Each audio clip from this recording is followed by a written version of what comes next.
We'll start the show in just a minute, but first, a word from our premier brand sponsor, Boom. My name is Chet Persad. My company name is KFE Management. Our location is South Florida primarily, and number of properties is around 70.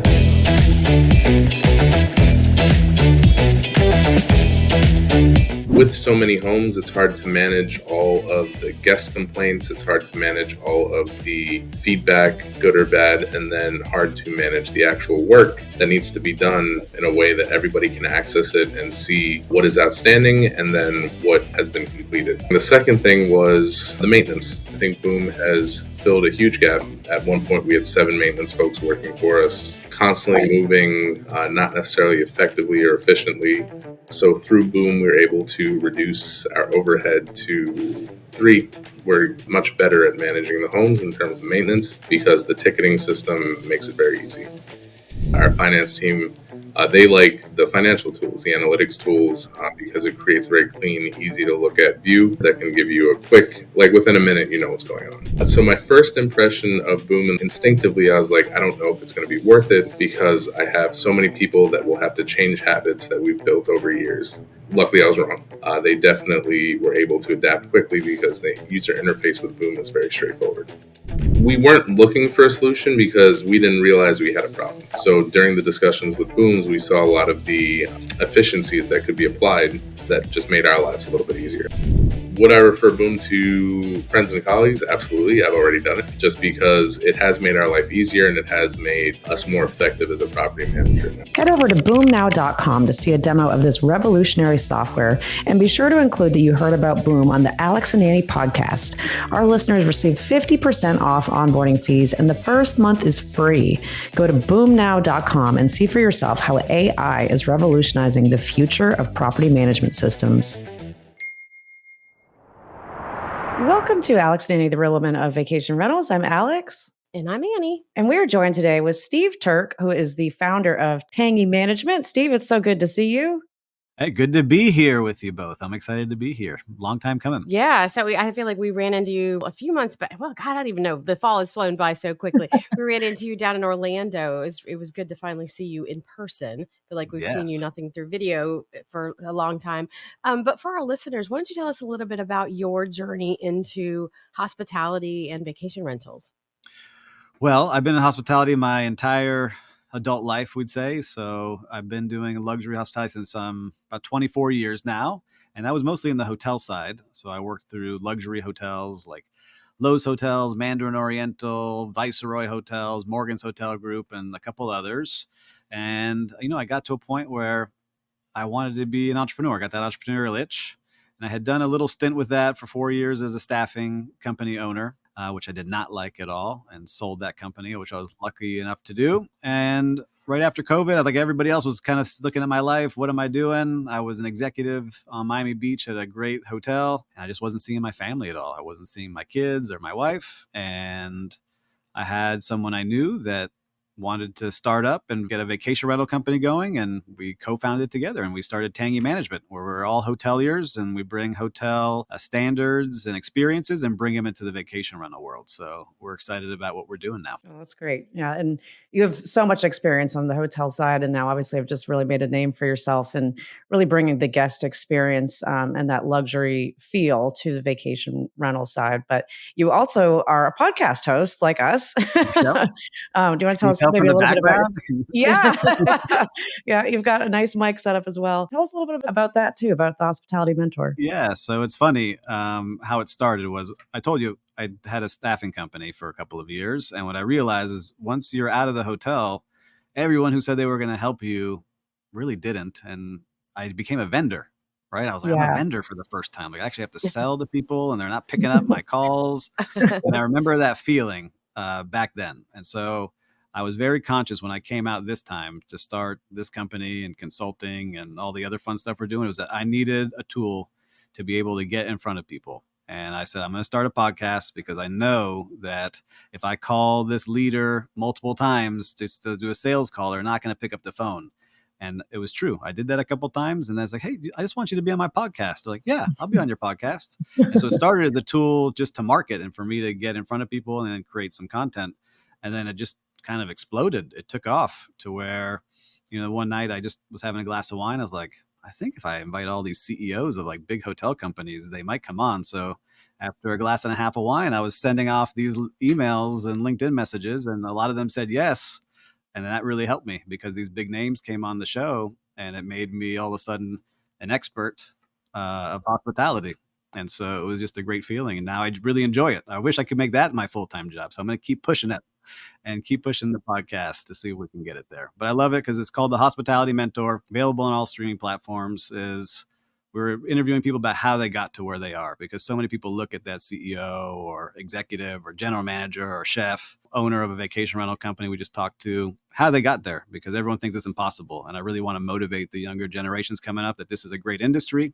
And here's the roadmap to get there. Yeah. I think that's one thing that Alex and I identified with the podcast is that, to your point, like all of a sudden people that would never have talked to you, they want to talk to you. And you kind of like have to be like, well, wait a minute. Maybe I don't want to talk to you right now. Maybe you're not like just suited for exactly what we're doing. But it has opened doors. And I think what you're doing with it, educating people, and it's kind of similar to what Alex and I intended for our podcast, was that we would share stories and show, like, not that there was like this underbelly of the business, but it was a lot of work. It was hard work, but hospitality in general is a really giving space to be in. And when people have that, I call the hospitality gene, they're going to help each other and they're going to want the best for each other. And so I think what you're doing is more, again, on the hotel side, but we've seen it crosses over into vacation rentals, and certainly need that hospitality and hotel mindset to really manage and scale a vacation rental business. And our show started almost exactly the same with the glasses of wine. So yeah, very, very similar. The ideas come over a glass of wine. But I'll tell you this, was that now it's starting to merge, right? Because it was just hotels, 'cause that's where I came from.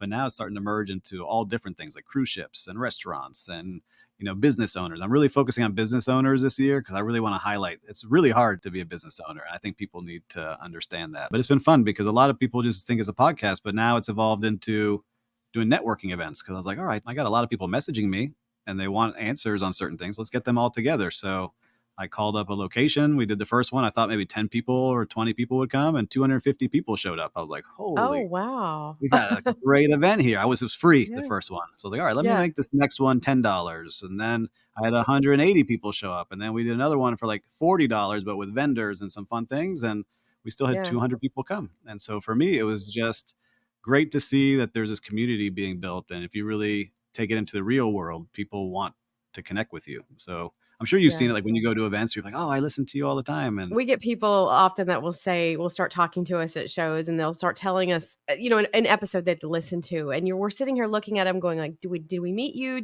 How do we know you? And then and finally, I know I've said it a couple of times, like, I'm so sorry, I don't remember meeting you. And they, oh, no, I just listened to your show. But they feel like they know you so well. And so it's kind of neat to like connect with people on that level that feel like you're open and you're transparent enough that people feel a connection to you, because I think that's, again, goes into hospitality. It's what we want. We want to make connections with people. Yeah, I love it. I think it's very cool. I like meeting these people. At first I had to like train myself, just like thank them and shake their hand. What's your name? How long have you been listening? Thanks for being a part of it. So go ahead. So with all the business owners that you've interviewed this year, just kind of in the show in general, what are some takeaways that you've learned, or maybe something that you hadn't thought about from the perspectives that you've heard? What I like seeing is that things evolve. So you may have a certain plan, but then opportunities arise that you go and do, and it happens to work. But it all happens with a clear vision, right? Like they know what their core values are and what their mission is. So it allows them to make decisions quickly on certain things, right? Because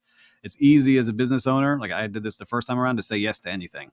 It's like, yeah, I want to do this and I want to do that. And all of a sudden you're just doing way too many things and you've forgotten the actual mission. So now with my companies, is we have a clear mission. We have our core values. We know what we're saying yes to. So when it does show up, we're ready to jump on it. And it may be a little bit different than we thought it was going to look like, but does it match all these things that we said we would want to do? Yes. All right, we're going to go do that. And so for me, it's helpful to see that when you have the filter set, it's easy to make decisions really quickly and jump on those things. So I hear that from the successful business owners too. Yeah. So I wanted to touch back. You mentioned that you guys, because of the podcast, you've been able to branch out of just hotels and vacation rentals, and you're into a whole bunch of things. And you mentioned cruise ships, and that caught my ear. One, you're in the Miami area, so there's obviously cruise ships all over the place down there. But what kind of, I guess, support does a cruise ship industry need that you can provide. The cruise ship industry is fascinating to me. I've never been on a cruise. I just see it, and it's just like a floating city and all the things that they have to do. So I can't even imagine. I guess it's essentially similar to a hotel, but it's out on the water. And so you have to think of like being on an island and doing all the things, right? You only have what you have. Right. Yeah. Well, I've walked it now with them, and I've talked to the big and small. So I was lucky enough to talk to the Four Seasons Yachts team that's going to be coming out soon. And then I was also able to talk to Royal Caribbean team and the Princess team. And so what I learned, which is much harder than hotels, is that you have to have everything you need, because there is no like, hey, I'm making a pit stop at this island to refill. Forgot the milk. Yeah. When you're out, you're out. But they have their data so dialed in. Like they know all of us, when you sign up for a cruise, they know every single guest. They know their names. They know their ages. They know, for a lot of times, if you made those reservations ahead of time at certain restaurants, they know what people are going to order like to the plate. And so they have all this technology now to where they can just like lock in and already predict what they're going to have. Is amazing to see, especially in food and beverage and drinks and entertainment. Like they know how and where people will be. And what's really interesting now is Royal Caribbean has figured out, hey, we were dropping people off on other islands and not collecting any of that money. So we're going to create our own island. And they created their Coco Cay Island. And it's just another filter to, give good service, but also collect as much revenue as possible and have it dialed in again. They know we're going to collect $1 million today when this ship unloads. It's just amazing to see how they figured it out with technology and data, what people need and when they need it. It's pretty awesome. So that's one thing I've seen from the large cruise ships. And then the smaller ones, so what Four Seasons Yachts is going to do is going to be unbelievable. If you're willing to pay, the ticket price is high to get on. But if you're on, it's like having your own yacht, because the rooms are so big and the staff is going to be for you and they'll know everything about you before you get on. And if it's anything like the hotels, I'm sure you've maybe stayed in a couple of them. Yeah. Those are awesome. And socks off, sure. Wow. Yeah, it's going to be amazing. Yeah. That's a really interesting point that you just made, though, about the cruise ships know every person that is on that ship. So very different than in vacation rentals and hotels, that you know the reservation holder, but you don't know who else is in that accommodation. So, I mean, I think looking at the data that they're able to collect, it's got to be fascinating. Yeah, all-inclusives are kind of close, right? All-inclusive hotels, when you go like down to the Caribbean or Mexico, like you have to register how many guests. Yeah. But it's not as dialed in as the cruise ships, because you can't leave. Like you're on here. Stuck. Yeah, and they need to make sure that they don't lose you. So you know where you're at. Critically important. I think of our friend Justin Ford from Breezeway and like the safety aspect of it. And I think that the safety person for a cruise industry, like for a cruise line, has to be the most detail-oriented person on the planet, just to think through every scenario of somebody who's on a cruise. Because let's just face it, I think that when people go on vacation, sometimes they leave their brain in the car and they make a lot of bad choices. Not necessarily intentionally, but they make some bad choices. But to make bad choices thousands of miles from a hospital or from land, to be able to think through those scenarios, that's got to be truly, truly fascinating to learn from. Yeah, it's got to be hard. I've worked on South Beach here in Miami Beach in some of the hottest hotels, and I called it always the check-in Friday. I was like, who's going to black out drunk here today that we have to escort? Oh, yeah. It was only one Friday, you're doing well. Every single Friday, every hotel I worked on in Miami Beach was like that. So, like spring break, you take bets and see what's like crazy adults, going to happen. Like, hey, they're not used to the heat and drinking, and they're having a good time, and the vibe is right, and it all starts getting taken away. But no one's jumping off, the ship like it sometimes happens on cruise ships. True. Yeah, very interesting. We'll have to get Justin Ford's take on that. Maybe he's got some insights from cruises he's been on. So I'm interested. When you made the decision to go into short-term rentals, you've been in the hotels for so long. Did you study a lot? Were you already interested in that accommodation sector, or was it just kind of like, it sounds like a good thing, people are making a lot of money, I'm going to give it a whirl? Well, we dabbled. So here's what the real truth here. So when I had the staffing company, we dabbled a little bit. So like in 2016, I had that staffing company for 4 years. So in 2016, 2 years in, I started getting a lot of calls from Airbnb owners. Like, hey, can you send us a housekeeper? Can you send us someone to help clean this place? Can you help us fix this place? And we kept saying no. It was over and over and over again. And so then finally I was like, you know what? Let's just see what this is about. This is like now 30 phone calls. We're going to say yes. So I took a housekeeper, and myself and a manager, and we went over to help clean this guy's apartment, which was a pain in the butt. We made $75 cleaning fee, and it took forever to get the place clean. It had no supplies. I was like, this does not make any sense. But if we can manage it for this guy, he doesn't know what he's doing, this would be pretty cool. Yeah. Oh, wow. Right. Wow. And so this was 2016. And so I remember walking into my staffing company, it's like 8 managers. We had 700 employees out on the streets for hotels. Wow. Right. Crazy number. And I was like, guys, today we're going to start to explore vacation rentals. And they looked at me like I had 3 heads. And I said, this is yeah, like one of those. Yeah, right. And I said, you keep working on what you're working on. And I just started calling the listings of villas in Miami. And one of them picked up the phone, and I made the pitch of who we were and what I do, and didn't have a contract or anything like that. He's like, all right, come over here today and talk to me. So I went over there. It was a 12-bedroom villa in Miami. Walked in a suit, because I was always in a suit walking in hotels. And he's in his bathing suit in the pool. And he's like, why should I hire you? And I responded, we're hotel people. Like, we know what we're doing. We have our own staffing company. It's all of our staff. And he said, okay, send me your contract. And so that night, my dad's an attorney. I was like, let's go. I need something. And I gave it to him the next day, and he reread everything. He's like, yeah, this looks good. Here are the keys. And within a day, I had the keys to a villa I had no idea what to do with. I just knew I needed to get it on Airbnb. Wow. Oh my God. That's how it started. So we built a little book of business of like 8 to 10 homes. And when I sold it, the company really didn't have interest in it, that book. They just wanted the staffing company. And one of my employees, Victor Feria, said, I'm going to start my own Airbnb business, because he liked it, Airbnb management business. And he took a lot of the clients. He convinced them to go with him. And so he started, and I had a non-compete for 3 years. And so I couldn't do anything. So when I did get out of the hotel, I didn't have a block on it, and he was still going. So that's how it all kind of came together. Wow. And so is he your business partner still now? He's my business partner. Yep. Wow. So Okay. he and I are the co-founders of Tangy Management. So that's kind of how it took shape. That's a great story. I can just visualize that in my head of you showing up in your suit and the guy in the pool. And it's an Australian businessman drinking beer in the middle of the afternoon. I'm just like sweating next to him. The quintessential Miami. Yeah. And when I got back to my office, it was actually Victor's 3rd day working for me. And I remember calling the team into the conference room. I said, all right, well, we have a 12-bedroom villa. Let's figure out what we're going to do with this. Wow. Yeah, I think a lot of people assume that's how easy it is to get properties to come onto a management program if they're not in the business. That's an anomaly, I would say. Yeah, it's complete. Like, that's still the easiest one to this day. Yeah, it's like putting fish in a barrel right there. But how have you grown the portfolio since then? I'm sure you're not just going to people's houses in a suit every day. So that doesn't work. We were doing that a little bit. It was a lot of referrals. So our business is a lot of referrals we've seen. So people who know people that come through. We just redid our website because we needed to really get it up and running for more leads, because there's so much competition now. Yeah. Everyone seems to have like a little book of 3, 4, 5 homes. Everybody's now, I don't know if you saw Brian Chesky talk about co-hosting yesterday. Now there's 20,000 co-hosts that are all competition for all the property managers as well. Yeah. And he didn't speak lovingly about property managers, right? Saying co-hosts can do it better, get higher ratings.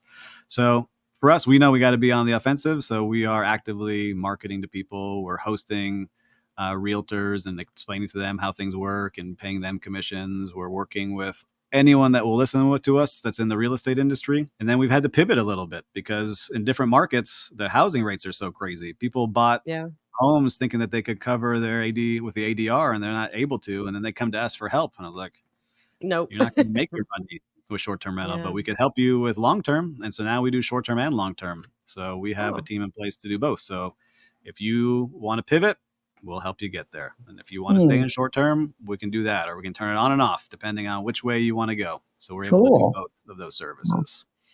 I think that's smart to be able to handle that, because I think that, to your point, you're going to have different owners that come in through the system, and some of them are going to have different mindsets, and being able to handle all types.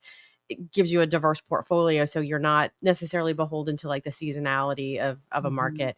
Not that Miami has as much seasonality as other places, but I mean, definitely helps you isolate for that. So how many properties are you actually under management right now? Right now we have 51, and we are majority in Miami. Then we're up from Hollywood, Fort Lauderdale, Pompano Beach, South Florida. And then now we have Georgia, South Carolina, North Carolina. And we just bought our first property, our own, in South Carolina, because we saw that was actually a market that's doing very well for us because we were managing someone's home. Like, this is actually doing pretty good. So we could buy here. Which North market is it? Charleston. We're right outside Charleston. Okay. Yeah. Yeah. That's funny. You're the second person this week that's been talking about North Charleston. And I'm in Myrtle Beach, so not too far from there, but it is definitely an up and coming area. I mean, you can't get anything more into Charleston and into Mount Pleasant. It's so overcrowded, but it's exciting to see we were that managing in Mount Pleasant. So we have homes active in Mount Pleasant. And so we have two models for short term. So we can do your full management and we charge a percentage rate, or we can do it basically at half price and do your marketing and messaging and pricing and take care of everything online, and then coordinate with a vendor that you've given to us. So whether it's your housekeeper or engineer, like, we'll take care of all that for you. So we charge less for that. And that's how we've been able to grow some places outside the state. But we saw him doing that in Mount Pleasant. Like, this person's printing money here. Let's find a spot up here because we can't find it in South Florida. Doesn't make sense. Yeah. And we're going to start doing that. And we're going to start working on some unique experiences. I've been talking about glamping for a while, and we finally got approval after a year and a half. So we can talk about that some more too, if you'd like. Oh, wow. Yeah. Where are you looking to get involved in that? Right outside Miami. So it took us a year and a half, and I'll give a couple of details. We don't want to give everything away, but this is the idea, is that farmers down here are struggling and they can't do much with their farmland.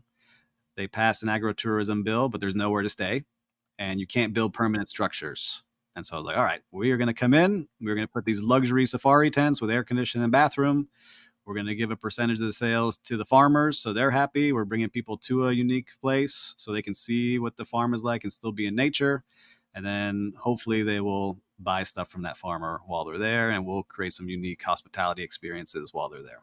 So I'll give more details as it starts coming, but we just got approved after a year and 4 months. I didn't think it was going to happen, but after a lot of money spent on attorneys and zoning and all these things, that we got the okay. Wow, that's glamping is hot. We see that a lot. We were just saying, like, someone could buy a $600,000 studio, or I can get 6 tents for that and make way higher APR than that studio. So yeah. And are you doing a rev share with the farmer also? Yeah, so they're going to get a percentage of the nightly rent. Yeah. Wow, that's really interesting. Smart. I don't know a whole lot about glamping, but is that common in other areas that people are doing that with farmers? Or is this kind of a new concept? Wow. Okay. That's awesome. I think there's people who have farms and they're like, like bed and breakfast owners and inn owners. I just gave a speech to a bunch of them out in San Diego. And so they opened my eye. A lot of them are like on historic farms and they have cool things going on, but there's not many that have this model. I don't know any. And so if it works, I want to go to as many farms as possible. Wow. I love it. Well, Steve, you and I were you were on a panel that I was hosting actually at Favor in Orlando about a couple months ago. And it was about, guest experience. And I think you guys have done an incredible job of really creating that for your guests. But tell us a little bit about like how you've taken what you did in the hotels and just kind of transition that into the experience that guests have when they book with Tangy. Yeah, and you did a great job, by the way, getting us all the best. I almost got hit by the drone, which was a little bit alarming. But for listeners that were not there was a drone flying around in the middle of a panel that was so loud. I was like, what's going on here? Hopefully, they got a cool shot of all of us, which I didn't see. But look, we in hotels know. Here's what we have is we have a daily lineup every single day with our team to talk about who's checking in and who's checking out. So we know everyone that's coming in, everyone's coming out. Before they even get to us, we want to get them excited because as soon as someone books, like I just booked a vacation, in that first 36 hours, you're like the most excited. So we try to hype them up. We have a playlist that we've made that they can watch on YouTube or listen to so that they can start getting in the mood. We put that on actually when they arrive at the house. So it's like hooked in their brain if they listen to it. Oh, smart. Wow. That's so cool. Right? I love that. So when they walk in, they've got that. We think about the scent of a place when you walk into, and, we want to make sure that we're hitting all of your senses. But before you even get there, we're asking you why you're coming. And I'm sure a lot of people do this, but we actually act on those things. So if you're coming for a celebration, we're going to celebrate you. If you have allergies, if you have a kid or you have a pet, whatever it might be, we're setting it up for you so that we're already anticipating your needs. We want to make sure that we are thinking about you and you feel like we were genuine when you arrive. Like, all right, we thought about you. We anticipated you were coming. If you're celebrating something, it's something heartfelt. It's not just, oh, here's a bottle of champagne. Like we actually write out something for them that's personal. And so that sets it off good already. Now we got to try to get it to the next level. Is we really hope in that first 4 hours, if we don't hear from them, we're in good shape because we've anticipated everything that they need. But if for some reason we don't, we have to jump on it that same day as fast as possible. And our team has to respond within 3 minutes. That's our time for our receptionists. And we have competitions running to push them to stay in that. If they're not in 3-minute response time, then we have separate talks with them and we see why we're not doing it. But that is our goal. So anything that happens in that first 4 hours, any issues that first day are settled and taken care of, just like it would be in a hotel. Because for a lot of people, like, all right, I'll get to you tomorrow, right? I can't get to you today. And then really just taking care of them while they're there, whether they need massages or a rental car or a yacht, or they want to set up a party. If the party is allowed in that home, we'll help organize those things for them. So really just anticipating what they need, making sure they have it, because a lot of people don't want to see us once they check in. Right. But if they do see us, we're looking sharp. We're branded. We're looking like we're official. We're not just showing up in a t-shirt and shorts. So there's someone they can trust. So a lot of trust factors we want when we're taking care of people. We'll be back in just a minute after a word from our premier brand sponsor, OwnerPoint. My name is Brady Marsh. I'm a acquisitions marketing manager for Brett Robinson in Gulf Shores and Orange Beach, and we recently launched over in Perdido Key. And we've been using OwnerPoint since November, I believe. Short-term rentals is a big business down here, and there are thousands upon thousands of units out here, and a lot of those are owned by absentee owners. And so OwnerPoint helps us track down who owns these specific properties. And so that was kind of our biggest pain point, was being able to find the actual owner of these properties that we were wanting to target.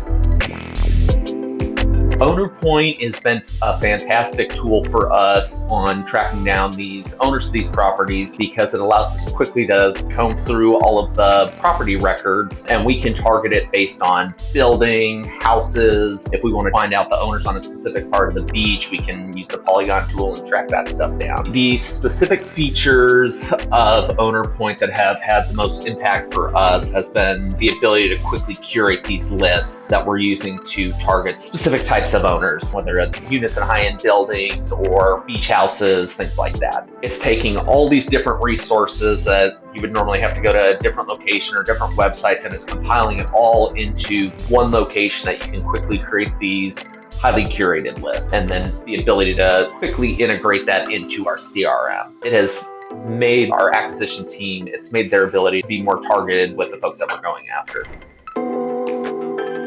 I definitely would recommend it to others. It's very intuitive. It's a very user-friendly software. You're familiar with an MLS or anything like that, you can quickly hop in and learn how to operate everything in OwnerPoint. So it's super fast, super easy, not a steep learning curve at all.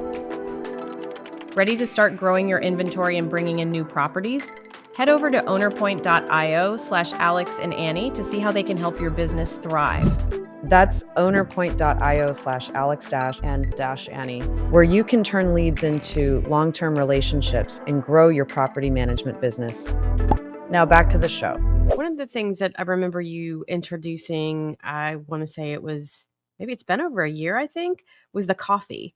And that was part of your branding and doing the coffee with right over here. You can see it on the shelf. Yeah. So tell us a little bit about how that came to be, because I think it's fascinating that you took something that I know, like whenever we stay somewhere, that's always like the first thing my husband's like, is there a coffee maker? Do we need to go buy pods? Do we need to bring like just things like that? And I think you kind of answered a problem everybody has, but you made it unique and customize it, and you have a revenue stream from it. So it's brilliant. Yeah, we were just like, man, we're buying a lot of coffee from Starbucks, like we're spending a lot of money here. And I just started thinking, I was like, this coincided with something that was going on here in Miami, where we have a place called Biscayne Bay, and the bay had a big fish kill. All the fish started dying and no one knew why.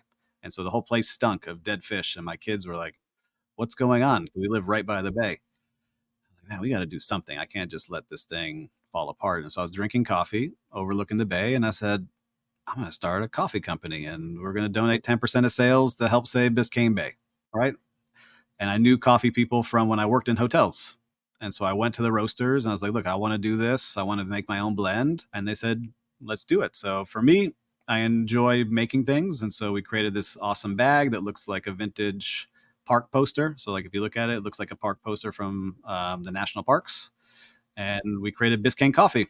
And the first client was Tangy Management. And so management gets a percentage of it, and all the coffees in there has a little part of the story by the coffee, so guests understand what it is, and if they like it, they get a discount. They can take the bag with them, and so all of a sudden you started getting visitors buying our coffee from around the country, and we ship it across the United States, which is great. And it just was something that we were able to build in.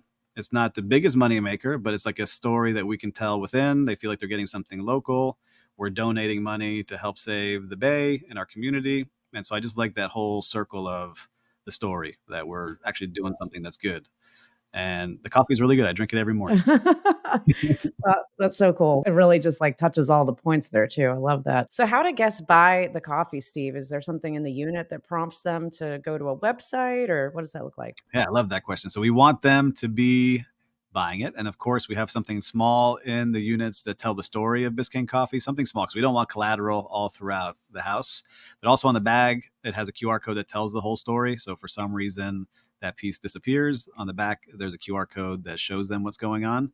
And then we tell them too. So in the post pre-arrival and also the post, that they can buy that coffee when they leave, and they get 10% off. So if listeners are listening, you can use Tangy to get 10% off as the promo code, or Mentor. So from the Hospitality Mentor. So there you go, listeners. Oh, cool. What a great Christmas gift, though, too. Now that we've got the holidays coming up, perfect time to buy something and do some good for Biscayne Bay.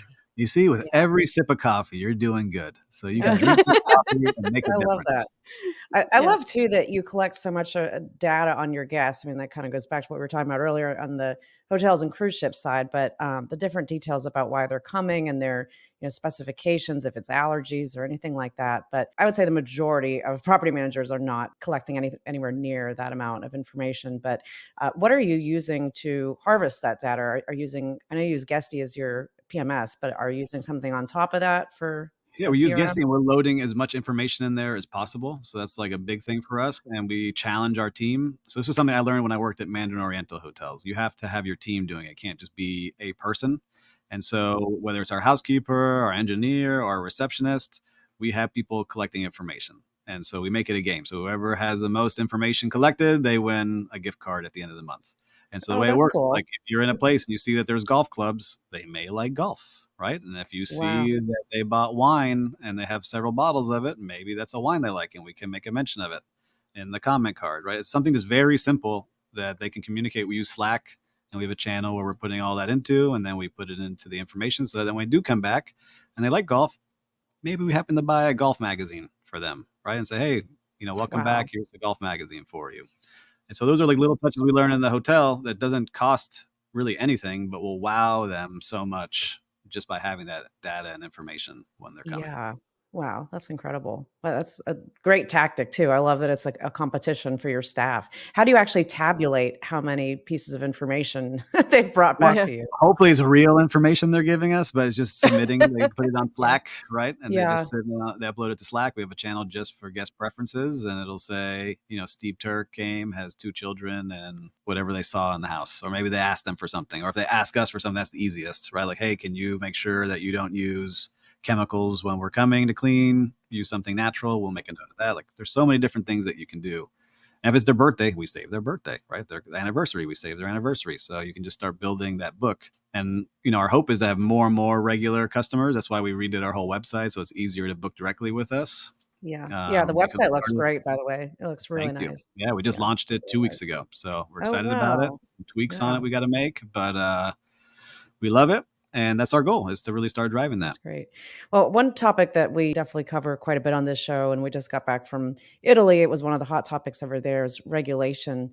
And I know Miami's certainly had some different regulations going on down there, but maybe tell us a little bit about how that's affected you, or if it has affected you and the properties that you're going after. We have thought about it strongly, because we saw what happened in New York. It could just be, you're done, right? Like, you can build a whole business and then it's game over. And we understand that could happen in our city too, if they wanted to. Mm-hmm. I think we're a little safer here in Miami because they're building so many short-term rental friendly buildings. Like, just outside my door, there's 24 cranes outside my office door. And there's going to be 6,300 units that are all short-term friendly, just built in the core of downtown. Wow. And so that's the hot thing right now here. And I feel bad for a lot of these people because they're not going to be able to make the money they need to cover those mortgages that they're building. Yeah. Because they're being sold these rates that are not true, which I can, if you want to dive into that more. We look at it, and that's why we got flexible on our offerings, because we knew if we were just short-term rental, then we're just that. But if we can offer some long-term, which we've had some clients pivot to that, we're taking care of them as a long-term client now. And so we're also getting now into hotels, helping hotels short-term rentify their rooms, I'll say, like putting some things in their rooms so that we can help promote them on Airbnb as well now. So we're launching that next week with our first big client. It was interesting you brought that up, because I was actually going to pivot over to that. Is so my day job is with NextPacks, and so channel management. And so one of the things that we're seeing a lot of is hotel companies, traditional hotel companies, coming over to the vacation rental side of the business because they want to be part of Airbnb and VRBO and, homes and villas. I mean, all the things that you would think a traditional hotel would not want to be part of. But if they have suites, or they have a mixed use type property where they've got these villas that are part of a resort, that type of thing. So you're seeing more hotels come into kind of the VR space. But I wanted to ask you specifically about Miami. And I was at the Skift conference back in May time, and we're talking about the regulation in New York. And so one of the things that everybody will point to is, well, the hotel lobby in New York City is really, really strong. And I had always suspected that the hotel lobby in Miami was fairly strong as well. And I think it is, but I feel like they've done a better job at embracing and coexisting with short-term rentals than a lot of other cities. So maybe, do you have any insight or any thoughts on why that is, perhaps? Well, I remember in 2016 when I started doing Airbnb and promoting it online, the head of the hotel association started yelling at me because she knew me from my hotel days. She's like, "What are you doing?" And I said, "You're the enemy." I said, "American Express just signed a deal with Airbnb. This is not going away." It was like that month. So I'm jumping in on this, and it's going to keep growing, and hotels are going to have their own residences and short-term rentals, I told her. And she's like, "No, we're never going to do this." And now they do. And so more and more projects here, I think. Here's Miami Beach, ultra strong. They now have strong regulations there. You don't have a license, they're going to fine you. I think it's like 20 grand a night.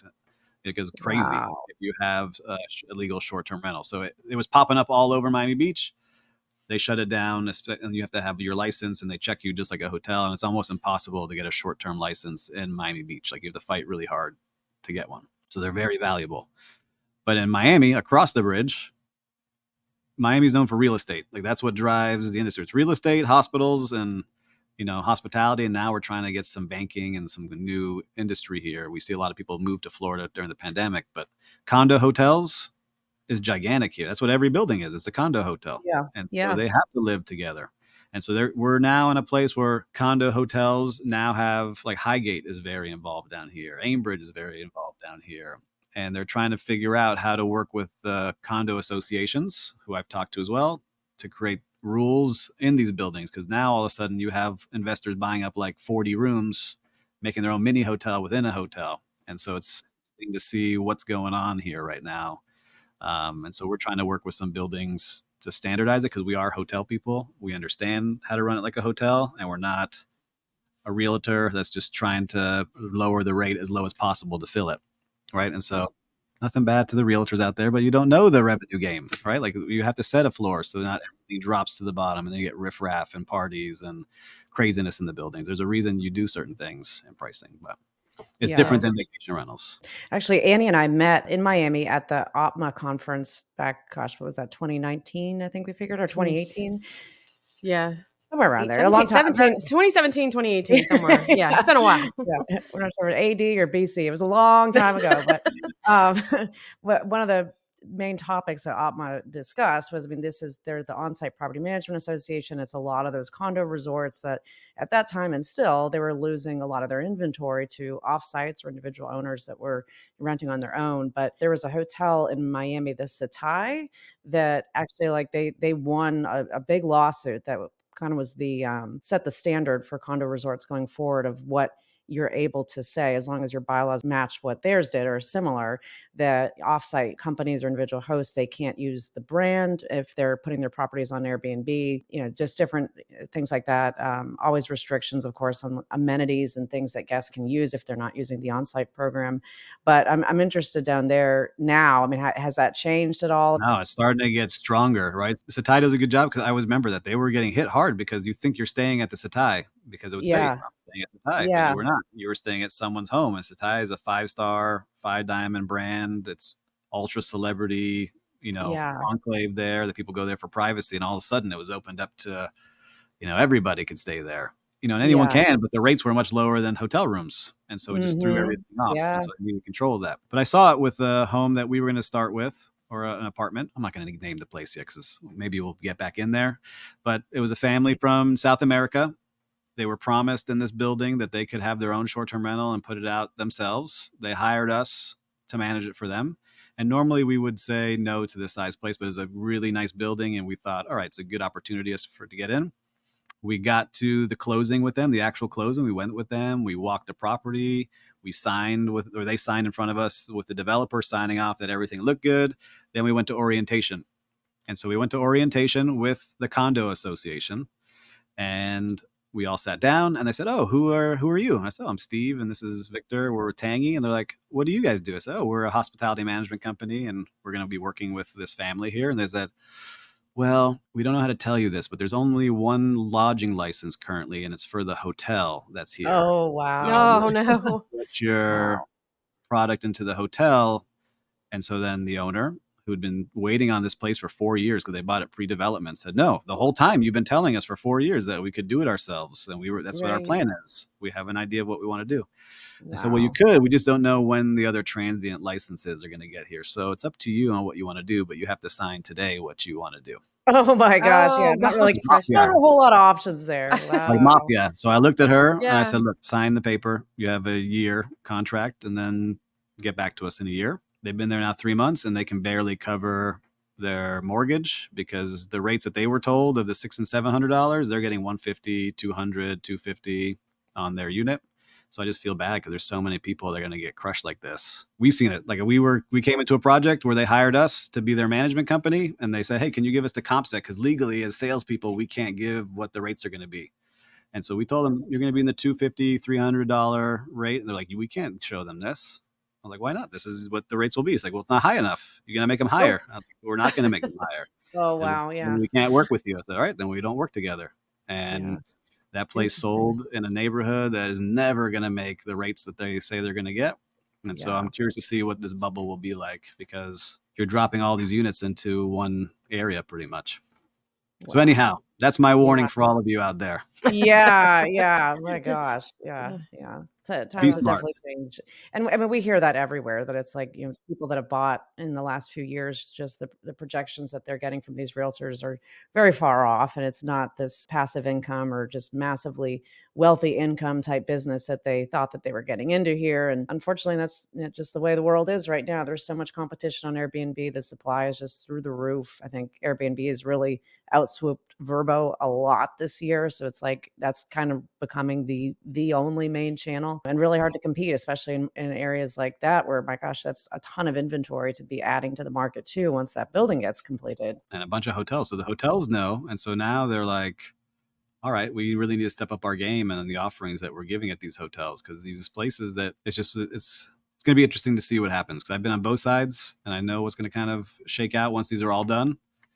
It's going to be the people who own the condos that are suffering, because am I going to stay at Steve's place, who I don't know, or am I going to go directly across the street and stay at the Intercontinental for the same price and get great service that I can count on and get my points, Yeah. Amex Yeah. points, and all that stuff? So Yeah, we saw the same thing. I think Myrtle Beach saw it too, Panama City Beach, like just all that built up. But one thing I think that is good is that there's enough of us that have been through both sides that we Mhm. can give kind of like those cautionary tales of like Yeah. what's going to happen. And one thing I'm seeing, and you brought it up in the beginning, is like, working with the realtors, and realtors can be your best friend as much as they can be your biggest enemy.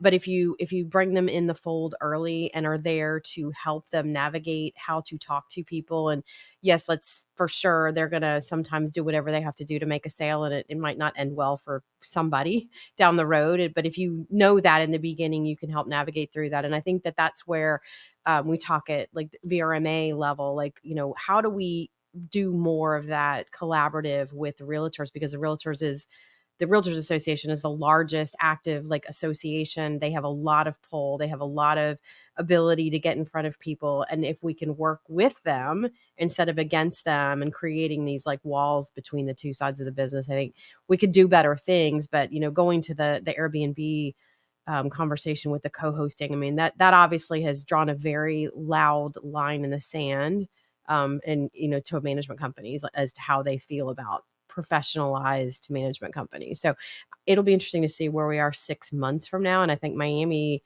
with all this inventory, is going to be a really big case study for how that plays out. Yeah, I think there's just a lot of people who are going to be in some pain. And a lot of these people buying are wealthy people. And this is like third and fourth homes for a lot. But there's a handful. There's a lot of people that are like betting on this to be a business for them. And so they come to us as like, this. I tell them, do not buy this. They bring me opportunity. Do not buy this one. Yeah. Don't do that. Right? You're not going to make your money back on $1 million studio in a condo hotel. Yeah. Oh, God, no. Yeah.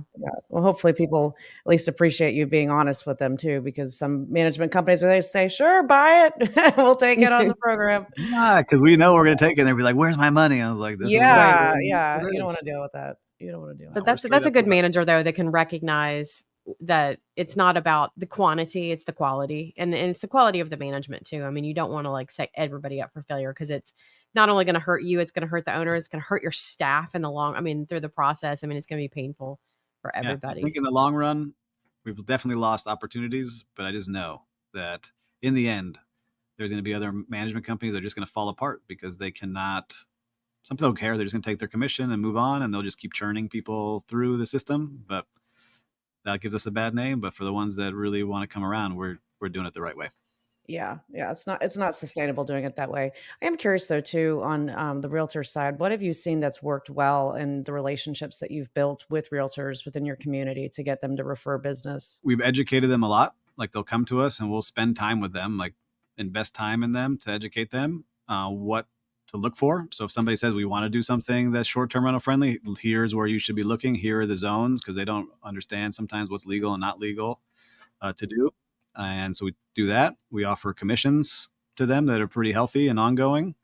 And we're organizing a dinner for a select amount of realtors. So we're going to take like 14 of them out to have dinner, educate them, make sure they understand what's going on, and hopefully they'll refer us some stuff. But we really want to be of value to them. And then on the flip side, when we start doing this long-term rent, we have our core realtors like, hey, realtors, now we're doing long-term. We need you to go find somebody for us to place in here. And you get that as a normal booking. Yeah. I love the dinner idea. I think that's great. I've heard a bunch of companies that they'll drop off, breakfast and do or like a lunch and learn type thing. But anything that you can do to stay in front of those groups and just show them a little extra love, it goes a long way. With the companies that are adding the most inventory that I talk to, it's because they've got great realtor relationships. I mean, you need to do it's hard now. It's hard to get places. And so that's why we're like, all right, we got to get build our own things.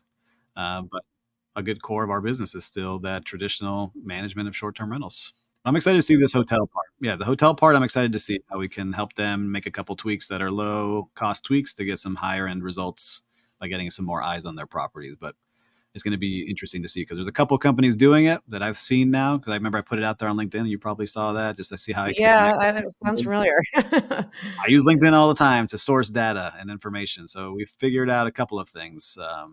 We're going to see how we do it. But there's no clean way to do it yet. It's kind of like hacked together right now. So we'll see how we do it. You got a really great diverse structure for your business. And I think that you are doing all the fun things that you want to do, and it's exciting, because every time I do talk to you, you're very excited about whatever it is you're working on, and you're getting to do all the things. And I think that's you come from the hotel side of the business, you generally have done a bunch of different things. And so now you can kind of like hone in on the things that you have fun. And it's really exciting to see what you're doing. But I think Alex had another question before we get to wrapping up here. We always ask our guest, Steve, if what's one thing in the industry that you feel like people are not talking about enough? So in the short-term rental industry, what they're not talking about enough, I really think, is educating people who are trying to get into it. Right? There's a lot of podcasts and there's a lot of YouTube things out there, but there's a lot of people saying, you can make $1 million next year by following my program. And people jump in, and I've seen people jump in because they come to us that do lease arbitrage. They lease a bunch of places, they get a bunch of furniture, and then all of a sudden they're done within a year because they could never cover the rent. And now they're just in a bad place. And so I just think there needs to be a way for people to understand that are starting, right? Like you start in a hotel, you don't start as a general manager. It doesn't happen. Right. Yeah, exactly. Yeah.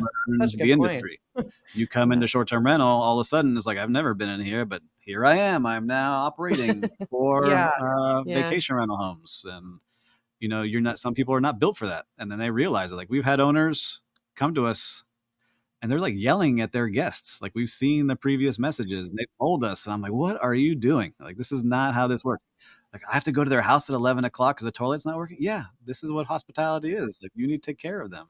And so I think it's really like, go dabble a little bit before you jump in fully, because it can really be bad for you and for the industry. Because a lot of people have that experience. Like I'm never staying at a vacation rental again. Yeah. Well said. Well said. We certainly agree with that. But Steve, it was such a pleasure to have you on the show today. A long time coming, and just wish you the best of luck for the rest of the year, rounding out 2024. But if anybody wants to get in touch with you, what's the best way for them to reach out?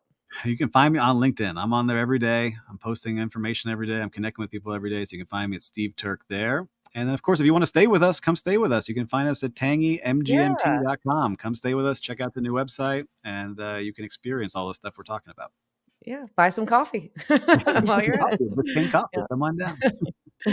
Awesome. Well, if anybody wants to get in touch with Annie and I, you can go to alexandanniepodcast.com. And until next time, thanks for tuning in, everybody.